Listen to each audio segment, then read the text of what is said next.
Om Swastiastu, Assalamualaikum warahmatullahi wabarakatuh. Salam sejahtera untuk kita semua ya. Oke, perkenalkan ini gue Ahmad Asyidawi. Di video ini lebih spesial ya, karena ini adalah pembukaan pertama di mana kita kembali kepada kultur barbershop yang lama gitu kan. Barbershop selain menjadi tempatnya potong rambut para cowok, gue menjadi tempatnya para negosiasi cowok-cowok gitu. Maka di sini gue nggak bikin program yang namanya barber bacot.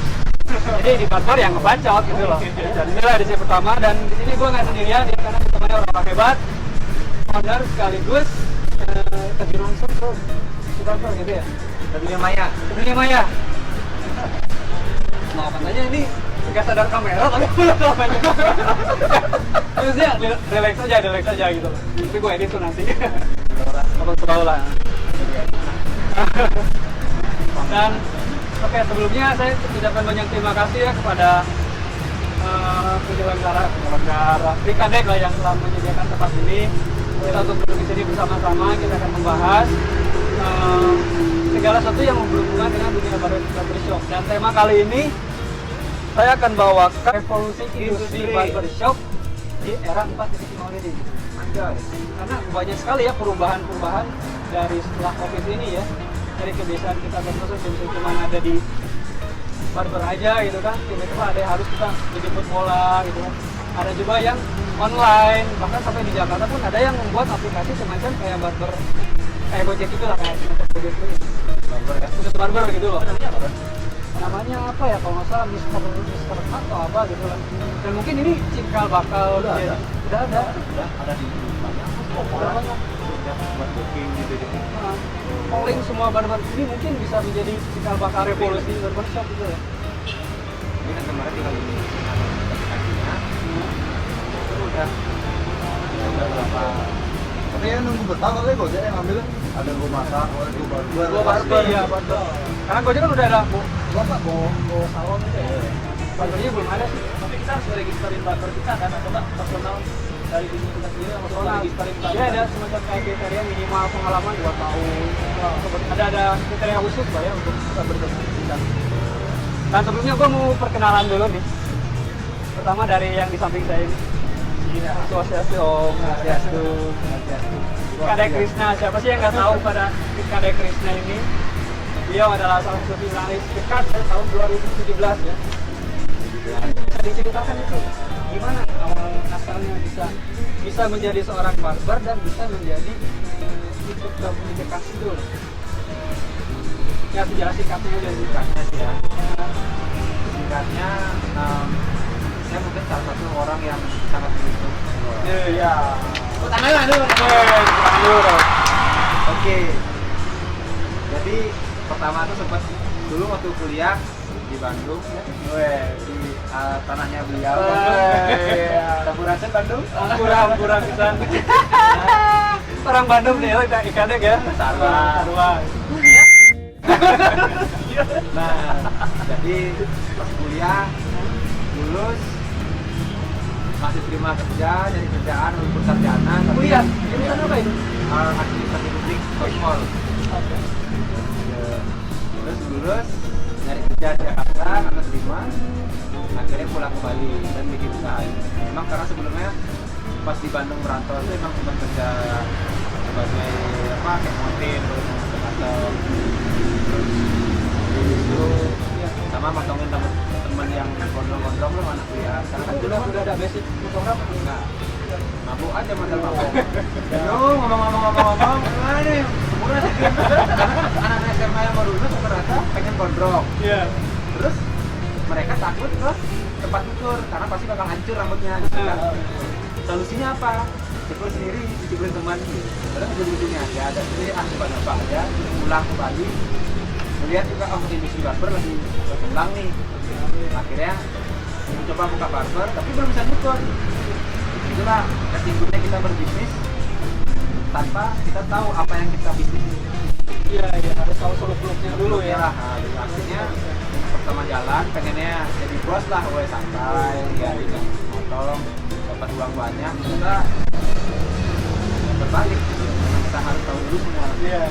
Akhirnya ditekan lah sama si mesinnya malah kita di barter itu sendiri yang gugur ditekan, dan saya juga nggak mampu dengan tekanannya, ya udah tempatnya tutup apa bisa belajar gitu. Bener-bener baru serius buat masuk ke cukur rambut tuh, dan rencananya cuma biar bisa aja dulu, biar tahu kualitas yang bagus seperti apa, yang kurang seperti apa, jadi nge-hire SDM pun menjadi lebih tepat gitu kan.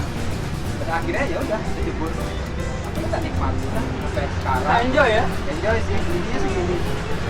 Selama enjoy itu sempat dulu sebelumnya tuh pahitnya nih, Pahitnya ya gimana tuh pahitnya? tuh nyari SDM kan susah. Kalau orang bisnis baru itu lah yang utama itu lah mencari SDM nih. Nah, itu yang paling susah tuh nggak bisa biasa ya. Sampai saya tuh dulu mengemis dari tukang cukur yang kelasnya menengah ke bawah sampai ke atas, saya mengemis kemana sekarang. Maaf beli, saya baru buka kantor, cuma kerja tempat saya. Gaji 3,5 juta untuk di Bali itu sangatlah besar. Apalagi itu tempat usaha yang baru. Itu tahun berapa itu? Itu pun masih ditolak tahun 2014 akhir. Sampai ini baru buka itu 2015 bulan Februari. Oh, banyak tekanan dari Jalan Selatan sampai Pasar Utara, paling jauh itu di Jalan Nangka. Jalan Utara sana tuh masih terus tarik sana kemari, tungguin mereka potong, tawarin. Nah, memang bukan berarti mereka sombong ataupun mereka bagaimana, tapi karena ini tempat usaha baru, mereka takut tidak ada customer. Cuma ya begitulah, kalau kita bikin usaha barber jika tidak bisa, apalagi tidak tahu mengenai bisnis seperti ini, ya berat jalan ke depannya. Ya udah, akhirnya paling sih di situ sih yang mereka nungguin, mereka masih jadi kayak Muhammad Nikur coba saya bayar lagi 3 juta pernah, dan ada lagi plus-plusnya, dan ditolak dimanapun. Itulah saya jadi semangat, tunggu ya kalian semua. Jadi nggak semudah. Suatu saat bakal saya balik tangan saya begini sama Anda dulu. Zaman sekarang kalau sombongnya sebelah. Iya. Pada akhirnya saya bersyukur saya bisa nyukur, dan saya terima kasih sama semua yang sudah mensupport, dulunya dari penolakan mereka secara halus, penolakan mereka yang secara tidak nyaman, tapi di situ loh akhirnya saya bisa. Mereka malaikat atau sayap motivasi ya. akhirnya saya bisa. Syukur sekali ya perjuangannya. Mantap. 5 tahun ya? 5 tahun ya. Ternyata bikin bakso itu nggak semudah yang kita bayangkan ya. Soalnya memang karena kan kepala orang, minimal lah orang setiap hari itu pasti ada kaca pasti melihat. Ketika kita sebagai seorang barber gagal memenuhi ekspektasi dari si customer, di kalangan klien kita, pasti mereka kecewa. Iya. Nah sekarang dari situlah kenapa saya sampai terdekat pun, karena saya menjaga hal itu. Saya tahu orang kalian ini memang udah bagikan seorang wanita lah, yang mahkota, dan pun cowok mahkota ya udah. Dan hal yang paling penting adalah kita mencoba, tapi bukan nekat. Karena ini masalah rambut, kita yang penting belajar aja nekat, tapi rambut orang berantakan. Kasihan mereka ke depannya. Jadi di sini ya udah dengan niat aja dulu ya, pokoknya saya tujuannya walaupun saya masih belajar, tapi tujuan saya nggak ingin kok buat ada dulu. Udah langsung karena atau alhamdulillah ya insya Allah pasti rezeki lancar. Sama tujuannya memang Benar-benar bisa buat orang lain. Sekali ya. nah gitu lah kurang lebih. Akhirnya ya sekarang lah bisa jalan sampai sekarang. Berapa tahun ini? 5 tahun. 5 tahun ya. 5 tahun udah bertahan. Itu udah posisi nyaman kalau udah bisnis itu 5 tahun tuh. Enggak 3 tahun ke atas tuh udah aman. iya sih sebenarnya 5 tahun itu malah untuk di dunia usaha itu 5 tahun itu masih baru kloter pertama ya, usahaan Cina yang paling ya, dan memang benar kata orang-orang tua mungkin yang sudah berbisnis lama, dia bilang 5 tahun jangan sombong dulu, itu bakal lebih berat dari sebelumnya jauh kota, keadaan Semuanya semua. gitu dah. Makanya ya tinggal kuatin mental aja, Mental ya yang penting ya. kita ikutin kemauan customer, tapi kita juga tidak memberikan harga diri kita seperti yang Karena menjadi bisnis itu bukan cuma uang aja, tapi perlu mental bisnis juga ya, mental dalam pengusaha. usaha. Mental cukur pun juga harus punya. Ketika punya mental cukur, kebanyakan orang pede bikin sendiri. Ya. Ya. Kenapa dominan gagal, mayoritas tidak bilang, mayoritas bilang 70% gagal, karena mereka hanya bisa nyukur, belum bisa yang namanya memanage, mengelola itu adalah ilmu yang berbeda dengan ilmu syukur. Itu sih yang harus dipegang. Jika kita manajernya bagus, kelolanya baik, terutama dari sistem keuangannya, pastilah walaupun kopi ada aja pemasukan. Manajemen, manajemennya.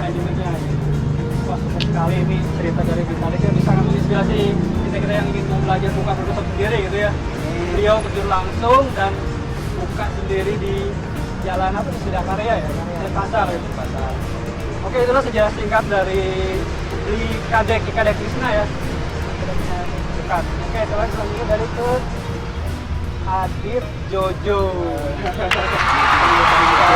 Yang pekerja, pegawai bank. Mungkin jika kalian belum tahu siapa itu Adit Jojo, Adit itu sebenarnya bukan tukang cukur. Sebenarnya dia itu adalah banker ya, pegawai bank ya.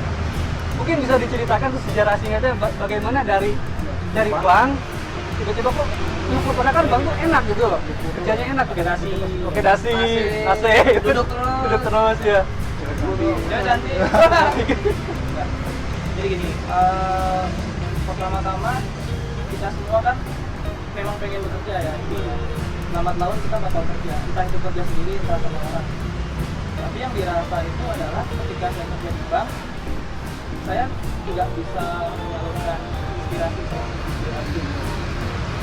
Saya hanya ikut perintah bos, kamu kerjain ini, kamu kerjain itu, selesai, udah pulang, tidur, besok pagi bangun, kerja lagi, komputer lagi, turun sama bos apa-apa, selesai, udah pulang, tidur, besok kerja lagi. Boring ya rutinitas Iya, kayak gitu ya. Pasti. Sebenarnya dulu tamat dari S1, saya kan S1 jadi di ekonomi dan bisnis. Tahun berapa itu? 2015 awal. Tamat, setelah itu nggak dapat kerja. Sama kayak di Serikat India tadi kan nyari kerja susah. Iya, sekarang. Nah, kebetulan dari dulu emang suka potong rambut. Rambut kan aslinya emang nggak gini jelek. Oh, dari zaman kuliah tuh udah suka ya? SMP udah bisa potong rambut? Suka potong rambut, Pak. Suka potong rambut. Bisa sekali. Karena kan zamannya masih panjang-panjang ini. Macelai itu ya? Macele. Tomingse ya? Nah, saya kira nyukur itu gampang. Iya, terus? Karena kan orang bilang tinggal mepetin mesin, tarik, selesai. Selesai gitu kan? Ternyata enggak. Akhirnya penasaran buat ikut belajar nyukur. Setelah itu Gimana itu belajar cukur? ada di sekolah swasta. Ya, Ya, warna hijau-hijau ya. R Akademi. Terus? Nah, setelah itu selesai, akhirnya keterima di bank. Nah, disitulah ternyata semenjak selesai belajar cukur, keterima di bank. Akhirnya milih nih salah satu nih. Wah, kayaknya mulai lapar deh. Iya, sambil Dipotong dulu ya. ambil. Terus, ya udah, akhirnya kerja di bank yang diutamain. Selamat berbuka puasa bagi yang menjalankan ibadah puasa. Ibadah puasa. Kita buka puasanya agak telat ya. Kan waktu Indonesia Tengah. Nah, ya akhirnya mementingkan kerja di bank dulu. Ternyata nggak sesimpel itu. Iya. Kerja tuh nggak segampang yang seperti saya bilang tadi. Saya kan nggak bisa menyalurkan inspirasi saya yang terikat monoton, hal yang monoton, Rutinitas yang Jadi itu sebenarnya kerja apa dikerjain? dikerjain. Dikerjain pakai Bangun pagi, pulang malam. kaki udah bungkus sepatu ya kan. Ya ujung-ujungnya saya belajar. Saya nyukur, saya kerja di bank dari jam 8 sampai jam 6 sore. Jam 6 sore sampai rumah buka cukur sampai jam 11 malam. 11 malam. 11 malam sambil nyukur, memang terasa sih capeknya. Tapi dari keuntungan saya kerja di bank, dapat customer banyak dari bank. Jadi customer di bank yang Dari klien lain klien itu di ya? bank, ya. Komplit ke bank, jadi saya tawarin, mas cukurnya bagus. Saya juga bisa nyukur loh. Akhirnya nggak cuma karyawan sama karyawan, tapi customer yang datang, entah itu lokal atau boleh. Bisa tawarin. Keren ya. Jadi marketingnya beda nih cara. Sambil jalan lumayan. Sambil jalan lumayan ya. Iya. Mungkin aja bisa jadi ditiru ya. Iya. Cara marketing seperti ini gitu. Jadi kalau kita lagi motong sambil minum air itu ibaratkan lagi motong ada cewek cantik. Iya. Tapi foto dulu. Sama cewek jangan foto. Instagramnya apa? Ada istri. Ada istri ya. Oh iya, berkeluarga semua ya. Keluarga juga. Tenang, ini nggak akan disensor kok. Jadi istri-istri yang ada di sini boleh nonton aja. Nah, jangan dong. Oh, ini ada yang khusus nih ya nih. Tapi ini ada sedikit pandangan yang mengenai jadi tukang cukur. Mungkin kebanyakan orang nih, orang Indonesia terutama ya, bahwa profesi tukang cukur itu mungkin agak dipandang sebelah mata gitu. Iya. Nah, untuk Adit Jojo ini seperti apa sih pandangan tukang cukur ini? Apakah keren atau apa gitu? Sebenarnya kenapa? Pemandangannya banyak. Iya, kita sering sharing kan sama senior-senior saya, sering sharing. Artinya kita buat orang ganteng. Iya. Apa yang salah dari situ? Lu ada kita gondrong. Nah, itu mau apa? Lu mau apa? Gondrong kita semua kalau nggak ada tukang cukur. Oh iya. Iya kan? Ya artinya tukang cukur itu sebenarnya Ini dong. Ini dong. kita bisa megang Berapa tuh, Pak? orang terkenal. Berapa? Semua kalangan masuk ya. Karena semua orang tuh butuh tukang cukur gitu ya. Semua butuh tukang cukur. Bahkan kita pun sebagai tukang cukur butuh tukang cukur yang nyukur kita ya. Nggak bisa loh kayak gini ya kan. Bisa, ada yang bisa kayak lu kan. Iya. Konten. Oh, itu cuma konten aja. Iya. Padahal aslinya gua udah potong itu. Ya, tapi kena. Ujung-ujungnya juga kita perlu. Iya. Setiap orang tuh perlu dipandang rendah dari mana ya. Bahkan dokter pun mereka butuh dokter ya. Iya, dokter pun mereka butuh dokter. Itu bisa bersih diri sendiri gitu. Iya. Benar kan? Artinya kita tukang cukur tuh bukan semata-mata Iya, Pak. pekerjaan yang mudah. Iya. Kita juga memberikan pahala pada diri kita sendiri. Orang lain juga happy sama kita. Intinya, soalnya sebenarnya nggak salah menolong orang yang gondrong biar dia rapi gitu ya. Maaf. Apa tuh? Ini dia. Local pride yang kita Iya. lihat Iya. agar corona jauh, jangan jadi alkohol jangan dipakai di tangan aja. Tapi jadi kebetulan saya sekalian jual ini. Apa ini namanya? Boleh. Arak mana lagi? Arak mana lagi? Bisa didapatkan di toko-toko terdekat rumah Anda. Ini motornya artistik ya? Itu aja nih. Itu artistik sekali itu. Emang diginiin? Emang gitu. Emang rusak. Emang rusak maksudnya? Aku kira packagingnya emang begitu. Sampai ya. Oke. Ya seperti itulah. Akhirnya ujung-ujungnya juga lambat laun penghasilan bank itu jauh di bawah. Jauh. Jadi lebih besar barber dibanding bank. Jauh. Mungkin bisa dikasih tahu itu angka yang nominalnya berapa itu bank sama barber punya fair-fairan aja ya. Buat motivasi juga orang-orang mungkin ada di sini teman-teman yang kawannya dari pegawai pabrik atau mungkin pegawai negara jadi tukang cukur itu tukang itu uangnya lebih banyak gitu kan. Iya. Jadi kalau di bank biasanya kita buka-bukaan aja ya. Iya. Rata-rata itu 4,5 juta di Bali ya 4,5 juta. Kalau di barber kita bisa dapat 3 kali atau 2 kali lipat. Dan sedangkan kita support dengan passion, dengan happy, ketemu banyak orang 3 kali lipat, 3 kali lipat tanpa tekanan yang pasti sekali. Benar. Makanya benar-benar aja ya menjalani dengan barber ya. Nah itulah sejarah singkat dari Adit Jojo. Dia juga buka barber di mana? Di barber Mambal daerah Ubud ya? Ya, perbatasan. Tuang helanya Mangga. Perbatasan Ubud di Denpasar.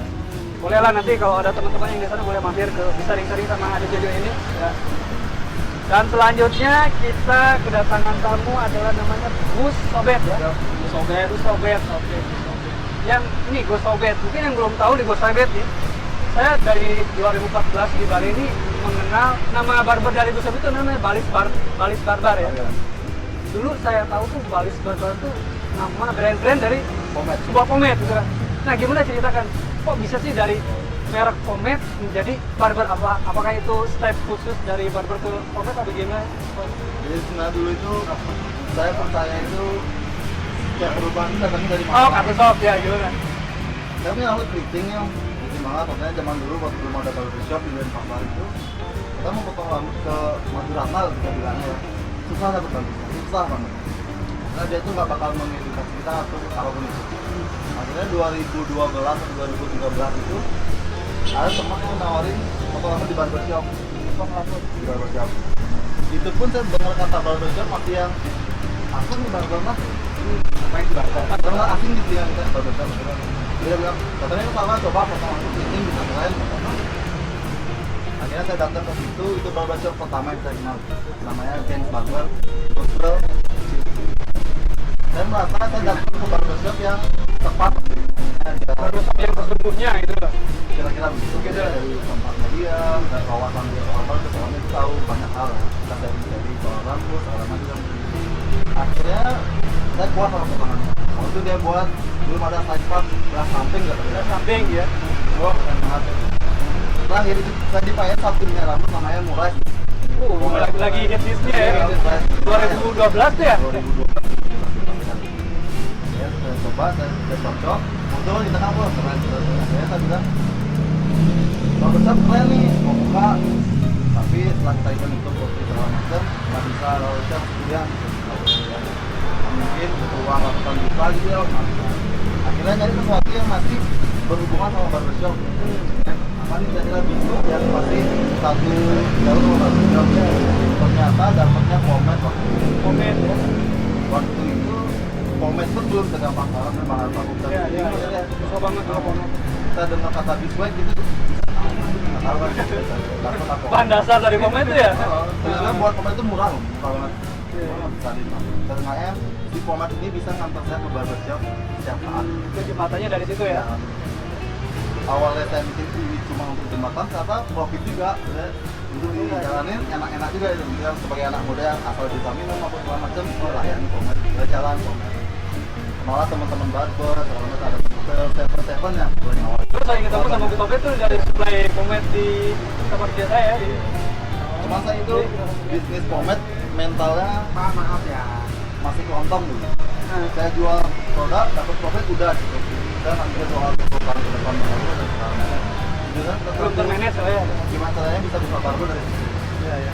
akhirnya di tahun 2016 2017 awal itu tren pomade ini turun nah saya memang saya turun manajemen saya juga nggak bagus saya nggak punya ketahanan danaan segala macam ya udah saya bangkrut lah ya udah apa saya mulai udahlah saya kerja tempat orang aja apapun Iya. akhirnya itu ada temen dari Bogor buka franchise barber dulu lagi Keren tuh. tadi Oh iya saya sempat datang ke openingnya ya. Akidori ya. Akidori. Iya. Apa-apa nggak ada sensor. Akidori siap. Sebutin aja.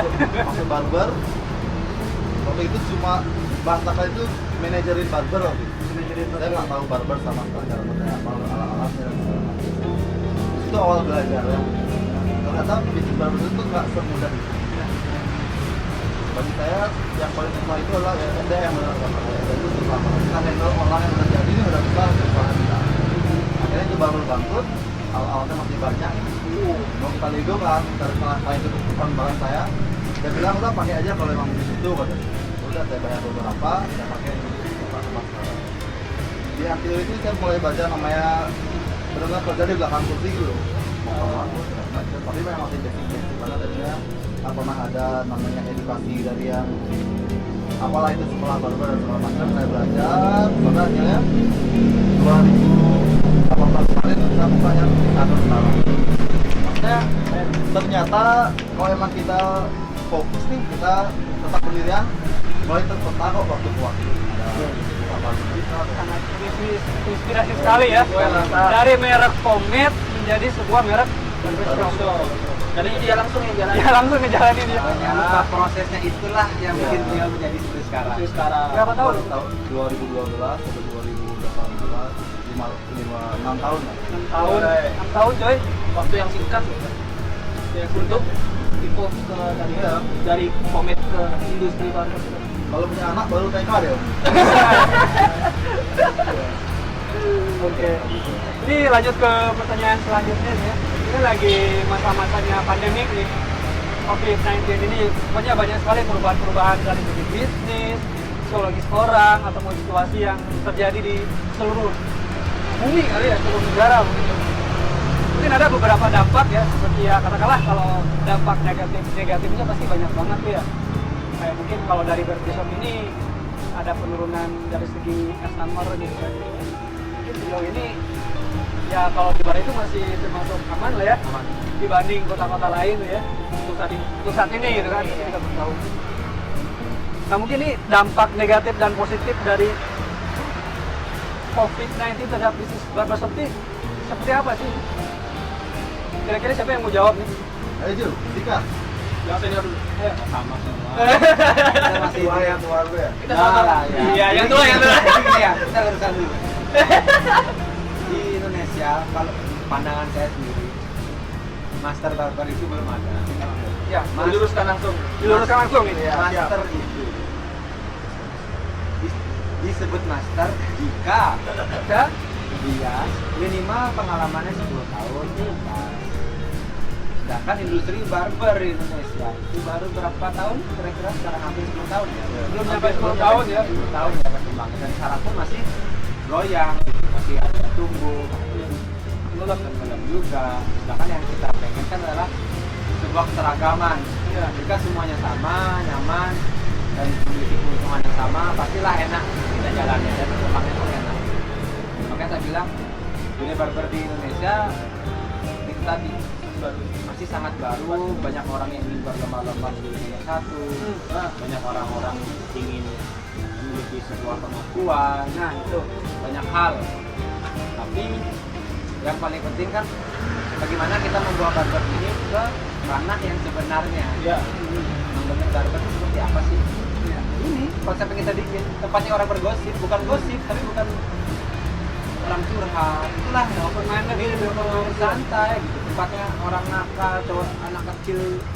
Kalau kita lihat balik lagi ke sejarahnya di Eropa, itu tempatnya mereka tahu yang namanya seks edukasi. Cooper dah. Mereka ngomongin Ada topik-topik khusus gitu ya, Nah, topiknya gitu ya. betul. Jangan cuma cowok aja gitu lah. Cuma cowok aja ya. Makanya cewek nggak boleh masuk barbershop. Coba curhat ini kan malu, kalau yang malu lempar pasti customer bisa sampai curhat mengenai keluarga rumah tangganya sendiri ke kita. Dan kita sebagai penampung aja, dan kita sebagai seorang barber wajib dan harus menjaga kerahasiaan dari si customer. Itu loh. Adaptasi ya, adaptasi yang harus. Makanya master barber itu dimana? Semua masih dalam menerka dan meraka. Apalagi sekarang di Indonesia udah dengan adanya teknologi, wah di mana-mana udah hebat-hebat semua yang nyukur ya. Tapi satu yang kita butuhkan apa? Customer. Bagaimana customer mengenakan uang untuk kita? Dan nilai customer karena semuanya ngasih uang tuh bukan cukur lain ya. Tapi customer gitu ya. Begitulah kurang lebih, dan disinilah menjadi titik balik dari hal yang baru saya sampaikan agar kita bisa bertahan di masa COVID ini. Nah, jadi itu mencari si customer, bukan pengakuan kita ke barber lain, kita butuh hal itu. Yang kita butuhkan adalah si customer itu yang utama. Yang lainnya baru lingkungan sekitar, tetangga kita yang lagi barber, saling support, saling membelikan sharing. Yang paling tepat adalah yang tadi, kita punya customer dan pelanggan, itu akan hidup. Yang penting customer dulu yang penting utama. Itu nyaman, suka. Jadi catat ya guys, bahwa hal terpenting dari barbershop itu adalah edukasi terhadap customer. Karena barber kalau nggak ada customer, mati makan tunggu. Dan perkembangannya Nanti. lambat. Jadi pun banyak tukang cukur yang, wih lu keluar cukurnya nggak ada customer. Ada dapat duit, tapi kita pun juga customer ya. Kita juga customer ya. Kita pun juga customer ya. Makanya kadang-kadang jangan selalu menggunakan mata kita sebagai yang nyukur, karena kita mengerti. Sedangkan orang awam pasar tidak pernah mengerti. Iya. Mereka nggak mau tahu. Bagi saya nih, bagus beli begini. Lagi dia belum tentu, karena dia yang bawa sehari-hari. Iya, betul. Kecanangannya dia. Kasih dia salah satu kunci saya bisa seperti sekarang mendapatkan customer di saat COVID pun masih aman ya. Karena apa? Kita menjamin. Sekarang uang susah, perekonomian lambat. Mereka buat ngeluarin uang, mencoba ke tempat baru dengan yang tukang cukurnya baru, bukan brand ya. Si barber ini mencari si yang SDM itu, cari yang baru, takut mereka karena uang mereka pas-pasan. Makanya mereka pasti mencari yang pasti dengan hasil yang mereka suka. Begitu. Kayak mereka mau bayar, udah saya bayar 50.000, saya di sini harganya 50.000. Bayar 50.000 saya berani karena saya hasilnya pasti kok saya suka. Nah, sejauh ini dampak dari COVID-19 ini ke industri barber ini kayak gimana sih? Ada penurunan dari segi customer atau ada kita ngerasa kewalahan, mungkin ada customer yang pakai masker kan sulit juga tuh kan potong kayak gitu kan? Ya, sama nih bos. Kecil aja nih. Kecil aja kan guys. Emang jangan orto. Oke, ngobrol. Enaknya Enak banget kan? Itu dadah. Atau frekuensi ya? Gitu, jadi gini.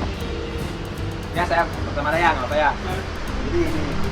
Kalau COVID, saya sangat bersyukur dengan ada COVID. Banyak yang bilang semua bakal suatu saat titik balik ke nol dan saatnya kita pada fase yang bertahan, mengurangi biaya konsumsi kita sehari-hari. Orang Indonesia kan terkenal budaya. Terus dari hal itu kita barber ini dengan adanya itu kenapa saya bersyukur karena kita sebagai ini loh kita barber yang dimana notabene dan seharusnya wajib memberikan pelayanan yang steril dan yang bersih. Jadi untuk barber-barber lain harus sangat bersyukur dengan adanya ini. Memang dari segi keuangan kita menurun, tapi kita sadar bahwa kebersihan dan kesterilan alat-alat itu sangatlah penting dari ketimbang segalanya. Dan itu mereka bakal yakin dan berani potong rambut. Itu sih. Jadi ada sisi baik di balik COVID ini Iya. agar kita lebih mengutamakan kesehatan dan kebersihan gitu kan. Karena nggak ya biar maksudnya kan kalau kita lihat barber itu kan kotor kayak apa kayak gitu. Jadi ada COVID ini jadi lebih alat-alat lebih steril, terus kita sering-sering apa semprot Semua alat, ruangan contoh gampangnya kayak rambut di bawah kursi sengaja dibiarkan. Ya. Ada yang bilang itu mitosnya biar kelihatan ramai dan akan terus customer. Itu kotor. Iya. Orang yang kelihatan aja nggak suka. Gimana manusia yang melihat secara langsung. Gitu loh. Dan terutama tisu leher tuh yang biasanya paling Nah, sering gitu. buang di lantai itu sangat amat Pas ini sekarang gimana? Dibuang ke lantai juga apa langsung?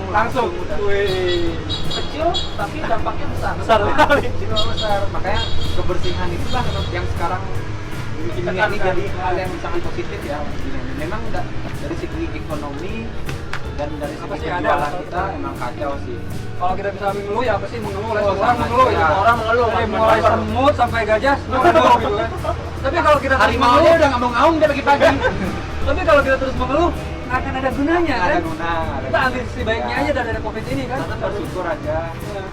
apa yang kita dapat, apa yang kita lakukan sejauh kita tidak ada niatan untuk merugikan orang lain. Ya. Pasti kok kadang makanya memang dengan terutama dari rate harga semua pengen dihargai dengan harga yang baik Baik ya. biar kita punya martabat yang baik. Pertanyaannya balik, apakah diri anda sendiri sudah baik? Ya.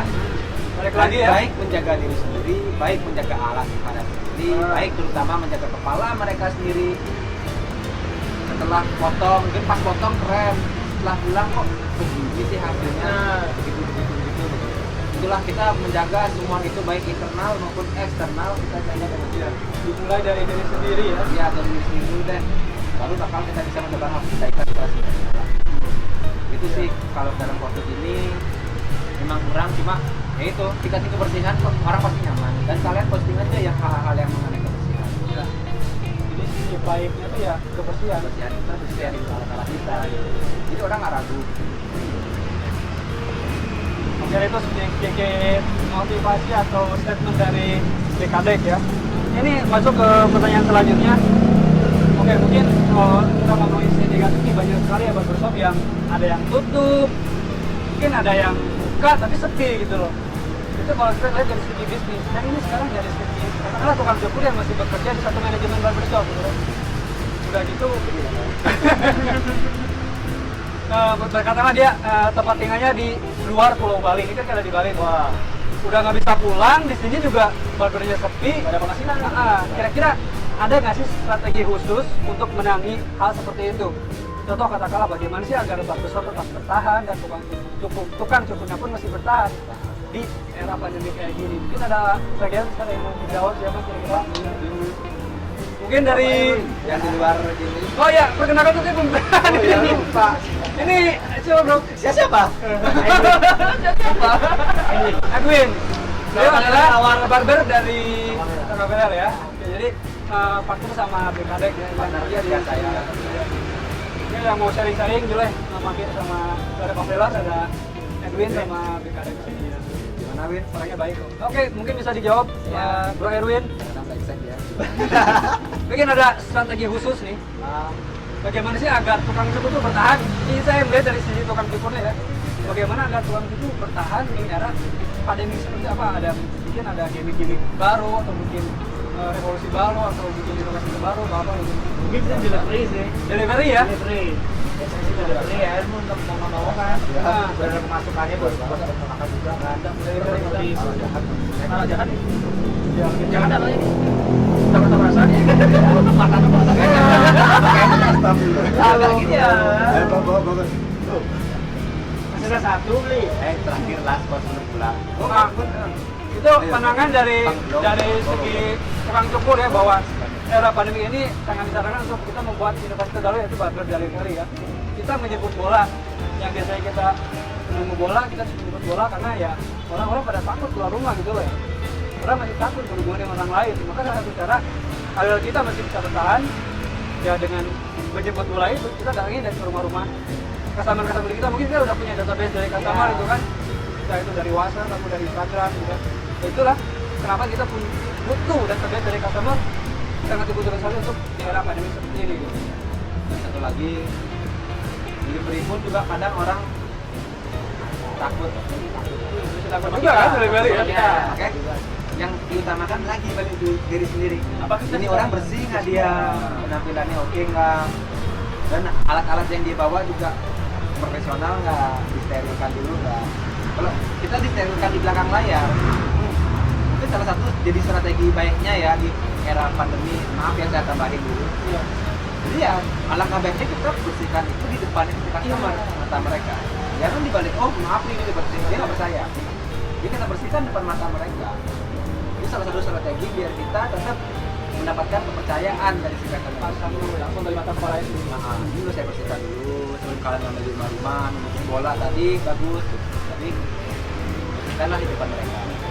Gunakanlah ya APD standar barber lah. Bukan APD standar medis ya? Kalian itu bukan medis? Gila, Dulunya medis. Syukur panggilan pakai hazmat kayak gitu loh. Aneh nggak sih? Makanya sekalian kan pakai bikini gitu, ceweknya. Saya pernah lihat tuh di Facebook apa atau di Instagram. Sorry. Nyukurin suaminya, ya kan? Ya, istrinya di konak gitu. Konak. Terus saya pernah lihat di Facebook atau Instagram ada di luar Bali sih, di Pulau Jawa. Foto rambut panggilan pakai hazmat kayak gitu kan. Itu kan kasihan loh. Sedangkan sekarang Indonesia tuh tenaga medis itu sangat membutuhkan banget ya hazmat. Ibaratnya itu bukan alat yang kita harus pakai kan. Jadi harus saling menghargai lah di era pandemi kayak gini tuh. Mantap ya. Mantap ya. Gas hujan ya. Gas hujan. Keringetan. Kalau hujan. Ingat, pakailah sesuatu memang yang fungsinya. Sesuai fungsi berarti ya. Mantel digunakan untuk hujan. Untuk hujan. Bukan untuk nyukur. Bukan facial digunakan untuk melindungi wajah. Ya nggak apa-apa. Nah kalau tisu itu digunakan untuk apa? Apa aja. Kok kesini sih tisu? Oh bukan kesini. Aduh Ini kan. barber, gitu. Kacau ini kacau. Kita harus emang menitik beratkan si pria ini biar menjadi daya tarik seorang wanita gitu. Iya dong. Malam. Untuk malam. Jadi barber di mata wanita tuh keren banget ya. Karena dia bikin lakinya jadi keren bagi kita gitu loh. Jadi jangan ragu. Sebenarnya kita membantu generasi selanjutnya untuk lebih Lebih keren lagi ya. Kita bagian saya salah. Kalian ada berasa? Jangan berasa lewat dulu. Oh. Terus Ini warrior kayaknya. Warrior guys. Pasti disimpan buat besok dia. Ayo ada nih Gus. Gas. Ya. Oke, boleh kan dari duit loh dia. dari perspektif seorang tukang dulu kan, ini dari perspektif segi bisnisnya nih, mungkin agak ada strategi khusus bagaimana agar usaha barbershop ini masih bertahan gitu loh. Apakah dengan membiarkan si tukang cukurnya barber delivery atau dia mempunyai strategi khusus atau mempunyai edukasi atau apa? Siapa yang mau jawab? Pasti ya. Nggak punya karyawan sih kebetulan. Dari segi Saya bisnisnya mau nih, ownernya dari segi curhat ownernya. belum ya. Ya, udah. Sebenarnya agak lucu teman-teman ini tahu. Iya, Saya iya. nggak bilang semua, tapi banyak orang yang lucu. Mayoritas lah ya. Kualitas. Sebenarnya kita harus tahu mengeluh itu nggak ada gunanya. Nah, Maksudnya kita di pandemi ini udah hampir 2 bulan lebih ya. Maksudnya ya oke lah, seminggu pertama kita dulu, oh tolong dong aku kalau ada makanan oke lah. Terus banyak lihat ke bawah lah. Di bawah kita itu masih banyak orang yang bahkan lebih susah lagi. Toh mereka hidup kok bisa ya. Saya nggak mau dibuka, teman kita nggak mau buka mata soal kok mereka bisa sih, kok kita tidak. Karena saya agak geli lihat orang yang tiap hari sebenarnya ingin minta sembako ke pemerintah. Nah, penting sih emang yang cuman kalau memang kita masih bisa berusaha, ayolah. Kenapa nggak Berusaha. maksimalkan usaha dulu, Iya. kalau udah menyerah baru Benar. menerima takdir. Bukan meminta ya. Iya, benar. Karena kita udah niat berusaha, semakin kita kejepit, mungkin peluang makin kelihatan kok. Makanya kita mesti apa nih, kita baru biasa yang belakang ukur, ayolah kita sekarang mau apa. Kalau memang kita punya pegawai gitu ya, itu ada yang kita pakai diri kita harus ingatkan ke pegawai kita juga. Kalau memang dari segi barber dan segala macam, kita pakai kebenaran. Karena kita di era sekarang ini memang mesti yang ada pilihan lain berusaha survive mode ya. Survive mode ya. Apapun itu strateginya. Boleh dari jual semacam yang masih berhubung dengan barber, Barber. jual pomade, jual kursi mungkin ya, atau jual alat-alat cukur ya, kayak Elektronik. elektronik. Itu kan Mereka kan masih perlu di rumah. Sebelum kita masuk ke strategi itu, setengahnya mental kita matangkan dulu nih. Iya, benar. Kita harus survive sekarang apapun itu. Strategi pasti datang kok. tidak datang sendiri ya. Ya, dengan sendirinya intuisi itu ya. Iya. Sebenarnya saya belum ada juga. Kan Cuma lagi menuju, ya, setengahnya menuju. mental udah. Kita udah siap ya buat Pengalaman juga kan pomade-nya terbaik di Bali. Ya, baik. Habis itu bangkrut. Mungkin abis ini mau keluarin kan dapat buta. Ya, Nanti akan pomade-nya jalan lagi. Nanti suatu saat pasti. bisa jadi setelah ini kan keluar lagi pemainnya nih. Iya. Untuk mengkat biaya operasional barbernya kan lumayan Ya, juga saya tuh. mau buat lagi biar teman-teman agak diam gitu. Sana, Pak. Apa namanya kemarin? Bali. Bali. Bali. Oh. Ada kok timingnya semua punya atlet dan experience. Iya dong. Saya kemarin juga sudah menunjukkan, saya masuk TV. Ada kok timingnya saya di atas. Dan sekarang saya apa? Ya udah biasa aja. Semua sama soalnya sama aja. Posisi TV-nya semua punya jalur Iya, iya. timingnya sendiri mencapai puncak itu masing-masing gitu. Saya mungkin 2012 kemarin, teman-teman mungkin ada yang belum, terus kita pasti kangen kan. Ingat Bali tahun ini sudah namanya juga tujuan ya, terus Opet mungkin masih belum, ada yang belum juga. Jadi suatu saat pastilah, tenang aja. Selama kita jangan pernah punya rasa iri, punya rasa yang Itu yang terpenting tidak kan? senang dengan melihat orang lain berkembang, yakinlah kalian juga bakal berkembang. Kita satu saingi, Jangan saling pernah saling support saling gitu ya. support. Yang Saling penting kita mengapresiasi. tidak ada yang namanya tujuan di balik batu. Udah kita jadi orang yang real. Apa aja, apa adanya. Jadi tambahan juga nih bahwa sebenarnya sih konflik victor itu tidak ada ya. Nggak ada. Karena sesungguhnya itu kompetitor dari kita yang sebelumnya kan. Jadi kita melakukan sesuatu yang terbaik setiap hari setiap hari. Mungkin saya efek nanti di sini ya. Nah, itu benar ya itu. Karena ya itu kompetitornya dari Jadi sini. dia sendiri kan, bukan orang lain. Kenapa gitu. strategi saya selama ini hanya di sini? Saya nggak ingin lihat kanan kiri. Nah, saya nggak ingin bergaul. Bukannya saya tidak ingin punya teman yang banyak. Iya, iya. Bukan. Takut gitu melihat kanan kiri. Udah. Iya. Karena saya sendiri pun masih banyak yang kurang. Saya masih malu untuk keluar. Saya lebih baik saya diam di tempat dan melihat perkembangan saya sendiri dulu. Setelah nanti semuanya sudah terbaca dan semuanya sudah terbukti, baru kita bisa main ke tempat yang lain. Buat saling ya sharing. Emang sih bagus, kita sering ketemu teman, banyak sharing ini itu. Tapi yang kita butuhkan adalah ya itu sendiri-sendiri. Juga kita terlalu banyak main juga kadang-kadang. Ya itu. Kita malah sering membandingkan kok saya Nah, itu loh yang kok paling tempat ini. saya sepi, tempat saya ramai, kok cukuran dia bagus, cukuran saya kurang. apa yang Stres kurang? ya? Stres jadinya Karena yang yang- ada makin merosot kan. Iya, ya. Karena yang sering terjadi itu kita selalu membandingkan hasil cukuran, penghasilan sama orang-orang barber lain gitu loh. Swastiastu sama datang ini Swastiastu. partner saya di Silakan cek kamera. Halo, halo dong Dim, bukan dulu dong. Ya, sorry. Kita lagi bikin podcast.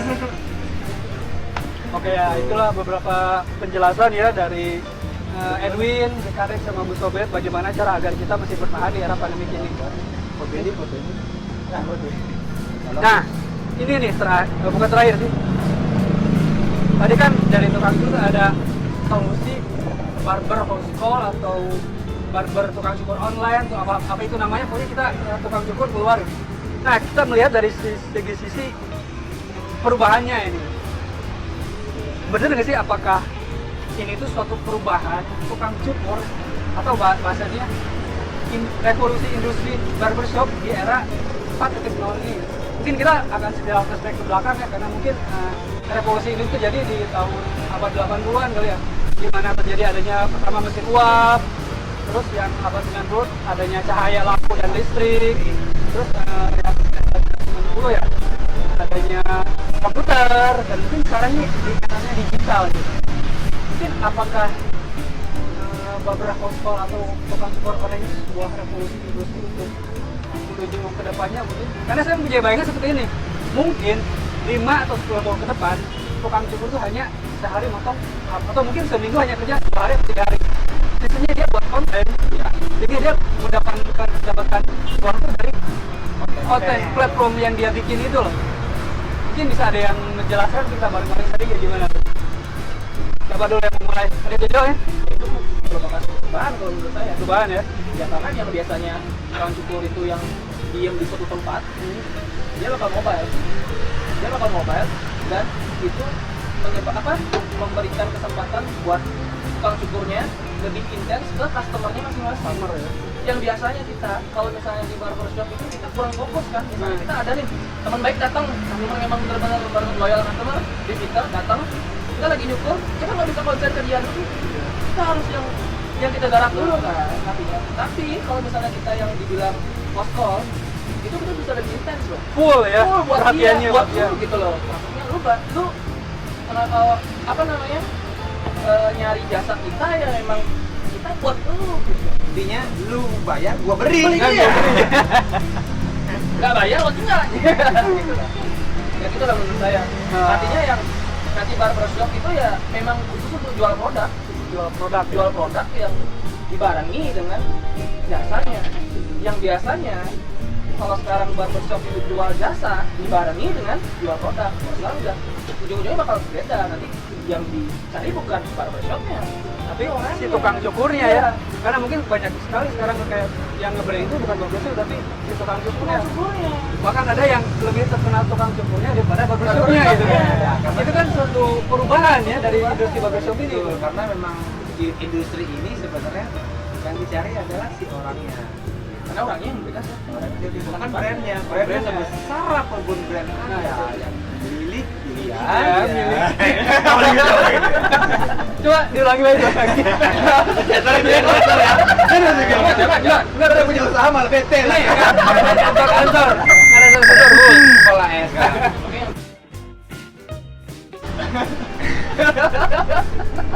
Angkat itu kan. Jangan susah tuh namanya. Menghancurkan sih. Ada. Natural. Mana katanya mau ngomong? Gimana nih? Bisa dong. Malu. Aduh. Mantap. Jadi kadang malu ya. Tadi mau ngomong nggak tahu, hanya dia yang Tuhan yang tahu.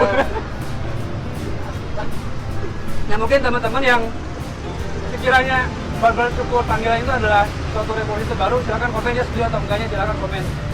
Karena ini mengandung pro dan kontra ya. Ada orang yang setuju, ada orang yang enggak. Gitu. Ya, mungkin kalian bisa komen di komentar nanti di bawah ya, di kolom komentar. Intinya sih di generasi ini itu dia nih.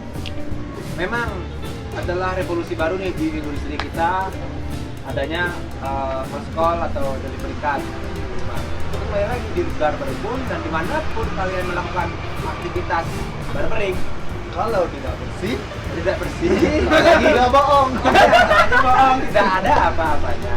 Jadi paling penting dimanapun, kapanpun kalian berkarya, lakukanlah yang terbaik buat mereka jauh lebih baik dari sebelumnya.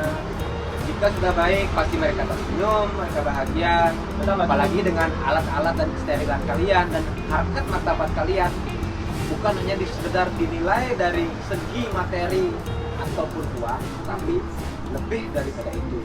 Contohnya, dia bakal share ke teman mereka, oh itu loh bersih barbernya, ini loh si barberman-nya juga keren, dan dia alat-alatnya bersih, aman kok, covid ya lewat. Karena emang ujung pada intinya kebersihan ya, kalau ya. Kembali lagi Nggak bersih, sama aja. Memang mungkin sekarang era digital, tapi kan sama aja, tidak menunjukkan hal kebersihan tersebut bisa higienis kayak higienis. Itu Kang Ahmed sekarang keren, memang bagus. Seorang barber yang sedang bekerja di perusahaan. Ini keren karena dia fokus, salah satu fokusnya di foto, dan dia mengembangkan, menarik benang merahnya ke digital. Dia menyesuaikan dengan era kita sekarang. Dia menggali terus dengan walaupun mencicil barang-barang ini. Inilah tugasnya beliau untuk mengembangkan dunia ini lebih baik lagi. guys, jadi percaya omongan dia. Yang lebih keren melintang di Indonesia Nusantara ini. Puji-puji doang. Puji-puji doang, ujungnya apa? Biar kita jatuh. Jangan percaya pujian. Jangan pujian, lu dikritik aja ya. Boleh kritik aja, bikin tabung men. Dipuji itu akan terlena gitu ya. Bahaya itu. Bahaya. Oke, ini mungkin dari sisi terakhir nih ya. Kira-kira dari masing-masing nih, dari Edwin, BKD ke Adit Jenderal, atau dari BKD, ada nggak sih pesan-pesan khusus kepada teman-teman yang sedang men-share video ini untuk menghadapi revolusi industri barbershop ini dan pandemi COVID-19 ini? Mungkin siapa yang mau mulai dari sana dulu, Mas Edwin? Pesan-pesan mungkin apa kata motivasi atau Dilawar Dok aku. belajar Kosong cuy. Mabuk. kasih sud lagi ya. Mungkin dari Aji dulu. Dari Oh iya. pesan-pesan untuk teman-teman. Ya, sama seperti yang dibilang Dwi tadi, seenggaknya kita tetap bersih, memaksimalkan yang ada dulu, yang masih mengira-ngira kita pikirkan nanti aja. Ya. Seperti apapun kondisinya, penyakit apapun itu, pandemi apapun itu, kita tetap memberi yang maksimal dari kita. Maksudnya dari segala hal, kebersihan, alat kita, relationship kita dalam customer, semua hal. Sekedar untuk hidup pasti bisa-bisa aja. Sama berusaha. Sama berusaha. silakan Pak Alif. Jadi jangan pernah jadikan pekerjaan kalian itu suatu pekerjaan yang come and go. Artinya customer datang, syukur, udah, nggak ada in touch, nggak ada relationship. Kegiatan emosional Jadi ya. jangan jadikan diri kalian itu mesin potong. Nah, Yang datang, potong, selesai, udah profit. Ya kalau dia ngasih uang cuman berkali-kali, besoknya nggak datang. nah gitu ya. Jadi kita in touch sama customernya. Customer sampai rumah kita tanya di WA, gimana bro, ada kurang? Kalau ada kurang, kita siap kasih barang. Dia datang lagi, kita benerin sampai mereka suka, oke. Itu bentuk dari kepedulian kita sama mereka. Artinya nggak cuman datang, syukur, selesai, itu nggak ada artinya. Kalau dia nggak bawa datang customer lain lagi, artinya dia nggak rekomendasiin kalau dia nggak cuma semata-mata kita share di Instagram, kita share di mana-mana. Ada offline-nya juga. Ada Ya. juga, artinya kita cek dong dia. Kita tuh harus tetap gitu loh.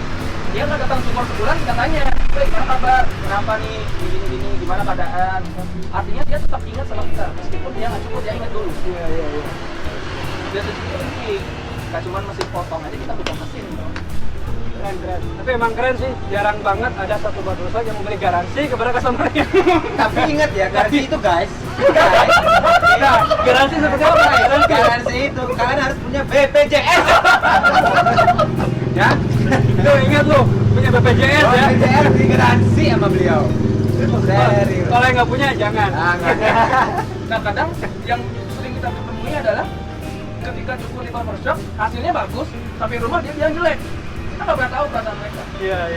Karena aku begini, makanya itu gunanya kita tanya lagi di WA. Oh, berarti harus punya perasaan sama mereka. Bahaya ini. Bahaya ini. Memperlakukan customer sebagai kayak seorang pacar gitu ya. Seorang wanita ya. Seorang wanita ya. Itu pacarnya cewek cewek soalnya. Betul, Fotonya ada cewek. istri. Fotonya ada istri. Kedok. Ya begitulah. Oke, sekarang gimana Dekadek, ada pesan-pesan ini kan?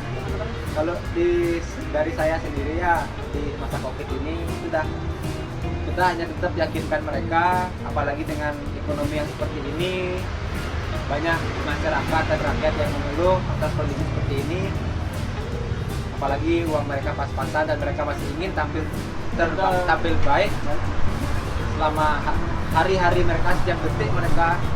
Jadi tetaplah kalian lakukan yang terbaik dari segi kebersihan, servis, cara memotong dan segala halnya lah. Pokoknya dari diri sendiri dulu, baru kita bisa deliver ke orang lain. Mantap. Dari Kak Ahmed sendiri gimana? Iya. Hostnya gimana nih? Mikir dulu. Ngoper dulu. Saya mikir 1 menit ya. Sebagai barber yang tidak terdampak Covid ini Dian. Enggak, karena mereka ini orang-orang hebat. Saya belajar dari mereka ini. Jadi harus menjelat dulu ilmu dari mereka ini. Baru mikir.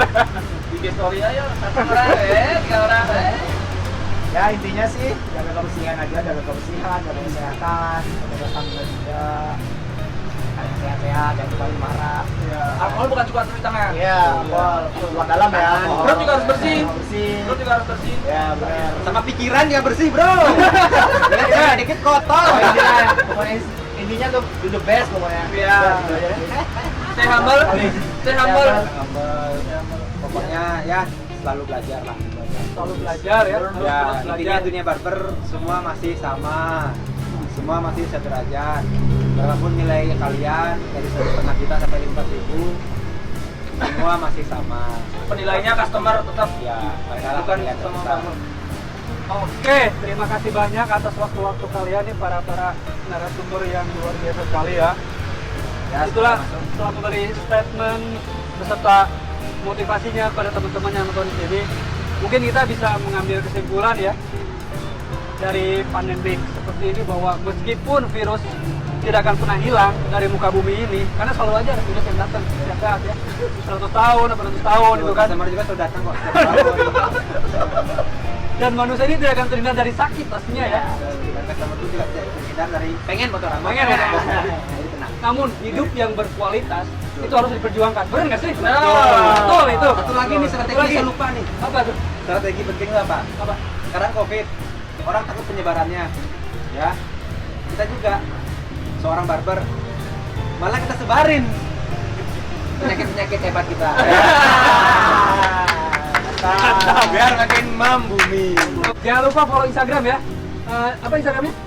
ib.obet atau balis.barbar. Mungkin ada channel YouTube. Enggak. Untuk yang di Sanur jangan lupa beliau yang terbaik Ya, di sana ya. berdiri Bisa merapat ya. ya Ke merapat Balis ke Barbar. Balis Kumit. Kalau untuk daerah Badung dan Pasar Utara silakan mambal. Apa? Apa Instagramnya? Adit Jojo Ada channel YouTube? nggak ada. Nggak ada. Udah pada tahu ya, nggak usah ya. Udah tahu, udah tahu. Udah tahu. Yang tadi kita berdua. Klik pandek, udah tahu udah nggak usah Kalau saya dipromoin. di Pasar Selatan yang dekat silakan merapat, yang jauh monggo yang cari yang terdekat. Kita Soalnya juga daerah selatan, Pak. Ya, tetap aja jangan sidak karya ya. Kita karya. Oke, ya ini ada Instagramnya? Instagram lawar_Bali. Oh, Bali. Ada ini channel YouTube? Nggak ada. Nggak ada. Oke lah, sekian jadi. Channel micet ada. Channel micet tepuk tangan. Oke, sekian dan banyak terima kasih kepada narasumber yang semua ada di sini. Saya pamit undur diri. Saya Pada Suno di sini. Sampai ketemu di video selanjutnya ya. Assalamualaikum warahmatullahi wabarakatuh. Waalaikumsalam.